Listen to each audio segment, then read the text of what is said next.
21-year-old DeAndre White pleaded not guilty in the courtroom Tuesday morning. The family of the man he is accused of killing, Douglas Cantor, sat in the front row, all wearing one defining item, a button with his photo on it. And the most important thing is that we will ask you to find DeAndre White guilty of murder for killing Douglas Cantor on June 12th. On June 12, 2021, investigators say a mass shooting occurred on 6th Street, which resulted in more than a dozen people injured and one killed, Douglas Cantor. White faces a murder charge and 14 counts of aggravated assault. Opening statements began with State Prosecutor Gene Sullivan. Doug died because of these people that he had never seen or met before in his life that brought guns and used them on 6th Street that night. Everything following opening statements, including witness testimony from Cantor's mother, was not allowed to be shown on camera. She took the stand in tears, telling the jury Cantor had just graduated and he was going to Austin with his childhood friends to celebrate. He went out with them that night to celebrate. He had just graduated.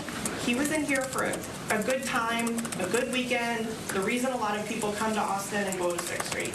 Gut-wrenching video of Cantor's final moments was also shown to the jury.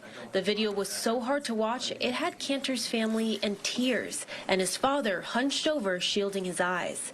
In it, Cantor runs over to the officer holding his friend's hand. He had just been shot twice. As police were treating his wounds, his friend could be heard telling the officers, "Please, he is my best friend." Had no idea that that night would be the last time that they would be able to celebrate with Douglas Cantor. The state says White was on 6th Street with a group of friends when they bumped into a different group. Things escalated, and then White alone drew his gun out and shot 8 times into the crowd. White's defense attorney, William Browning, conducted their opening statements. He told the jury White and his friends were on 6th Street the weekend of the shooting to hang out. That they were going to go to 6th Street and hang out and wander around like hundreds of people do on 6th Street every weekend. Browning says there, White and his friends encountered members of a gang, and the reason White shot his weapon was to protect him and his friends from what happened moments before. One of them pulled a weapon out of his waistband, and Mr. White felt that he had no choice but to defend himself and his friends.